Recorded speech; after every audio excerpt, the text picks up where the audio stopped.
खुलुमबाय लोगोफोर, आं पबन नार्जारी नोंथांमोनखौ बयखौबो आंनि गोदान इउटुब चेनेलाव बरायबाय। आसा खालामो नोंथांमोना बयबो इसोरनि अननायाव मोजाङैनो दङ। आंबो मोजाङैनो दङ। एक्चुअली खोथाया जाहैबाय बे इउटुब चेनेलाव फैनायनि जाहोनानो जाहैबाय बे आब' रुमबां नार्जारीनि इउटुब चेनेलसो, माने जोंहा आयंनि फिसाजो आब' रुमबांनि इउटुब चेनेलसो। दा बियो 21 तारिख नभेम्बराव हाबा जाहैबाय लखिमपुराव। दा बिथां दा गैलिया, बिथाङा हाबा जाहैबाय नालाय दा ओमफ्राय न'नि फारसेबो दा एसे समनि आंखाल जाबाय। ओमफ्राय आरो ओरैजाय सार्भिसबो मावो नालाय, जब मावो आब'आ। बे जबावबो टाइम थोलियानो, बेनि थाखाय दा आरो मोनसे खोथा, टावारबो नाङा जाहैदों बिसिनिथिं। टावारा बिराद लेजिनो, टावारालाय नाङो खिन्थु इउटुब माबा माबि आपल'ड खालामनायाव बाहायजाया, माने बिराद लेजि आरो।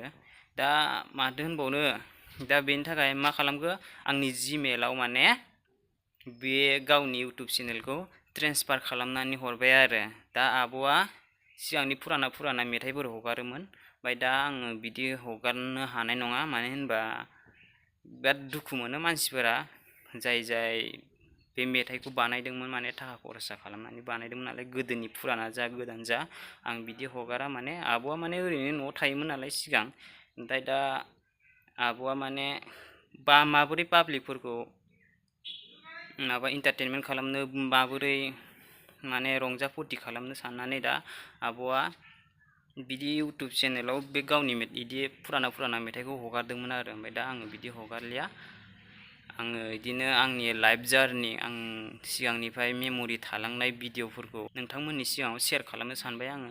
माने आं दा फार्स्ट टाइम नालाय, माने खोथाफोरा एसे मा होनो गोनो गोथो, मा बुंगोन मा मागोन बिदि सानबाय आङो दायो। सानदों माने गोसोआव, माने फार्स्ट टाइमथ' बिदिनो बारा रायलायनायनि अयभास गैया, बेनि थाखाय निमाहा होबानो जाबाय आरो खोथाफोरखौ इगनर खालामबानो जाबाय।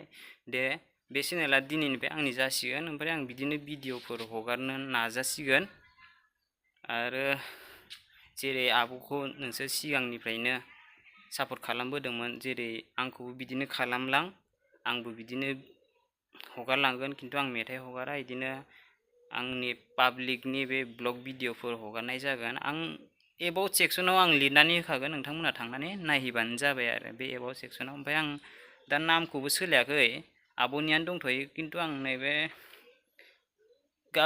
दिनै गाबोननि गेजेरावनो आं सोलायनोसै बे नामखौ, आंनि नामावनो लानोसै आं, पबन नार्जारी होननानै मोनसे नामावनो लानोसै आङो।